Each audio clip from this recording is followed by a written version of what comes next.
Hello, welcome to Still Missing. My name's Jason. Let's get on with the case. Our seventh case takes us to South Australia, to the suburb of Moffat Vale. It lays in the southern part of Adelaide, the capital city of South Australia.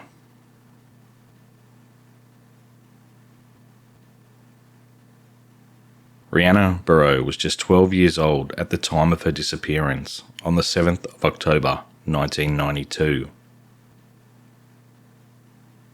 Rhianna was born on the 7th of February 1980.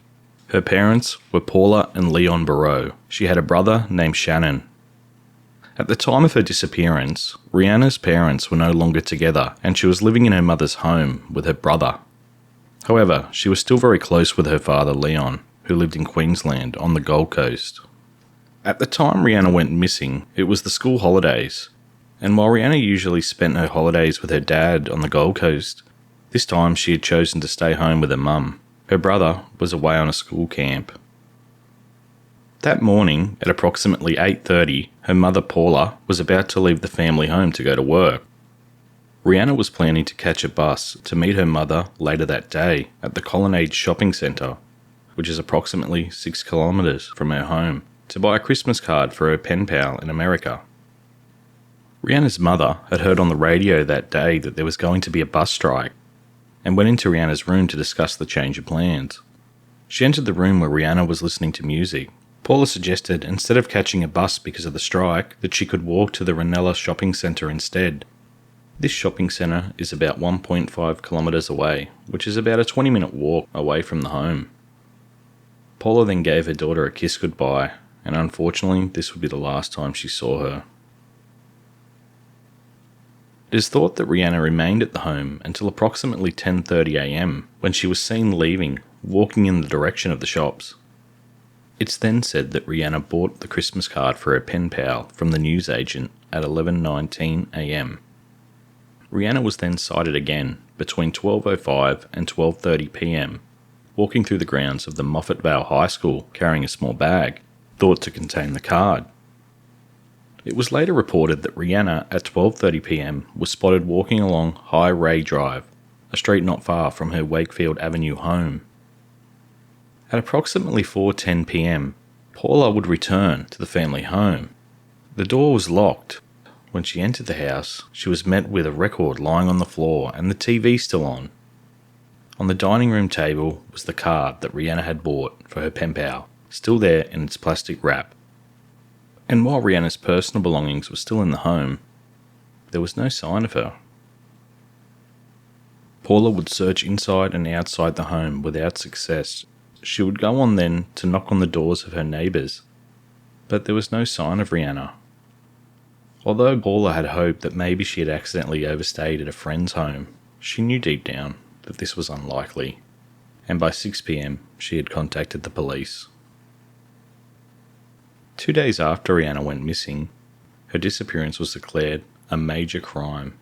Detective Senior Sergeant Alan Arthur would lead the original investigation.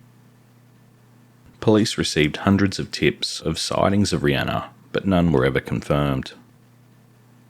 A large police operation was underway searching for Rhianna, but sadly she was never found, or any evidence regarding what could have occurred.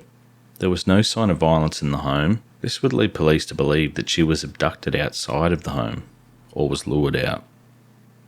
By the 25th of November, there were over 1,600 calls to police. In the same month, a man called police from a payphone reporting that he had found keys on a footpath on High Ray Drive. However, when the man returned to the location, the keys were gone. The man who called police said he saw a young girl matching Rhianna's description near a white Holden Torana with Victorian number plates on the day she went missing. Police would make many attempts trying to find this Torana, but it was never identified. The sighting of this car, with a mention of Victorian number plates, would lead many to make a connection to the notorious, still to this day, unsolved crimes of a Victorian child predator and murderer, Mr. Cruel. By this time, Mr. Cruel's last known crime had been committed well over a year before. Though with his crimes also being committed on school holidays, this would further fuel the rumours. There has never been any real evidence suggesting that the degenerate known as Mr. Cruel was involved in Rihanna's disappearance.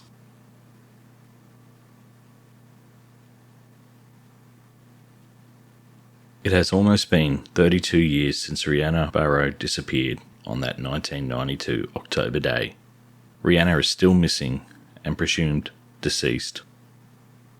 In 2020, by this time long retired, Alan Arthur said in an interview with the ABC, and I quote, "My theory today is that I think her abductor, and I will say killer, lives closer than a lot of people think, and I would suspect that her remains are closer to where she lives than most people think."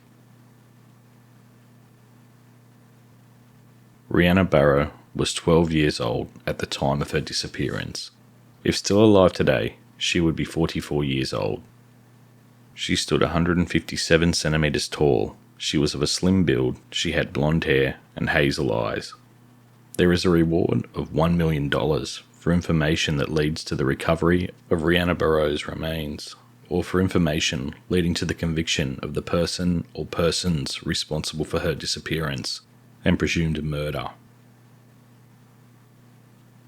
Rihanna Barrow was last seen on Highray Street.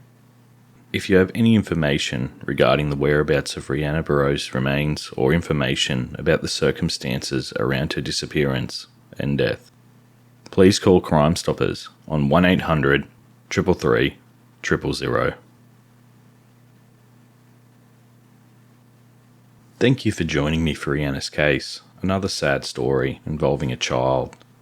With such little information, it just seems very bizarre. I think Alan Arthur is onto something with his theory. I can only hope one day, and hopefully sooner than later, that answers come for all Rihanna's loved ones. Until the next one, stay safe and goodbye.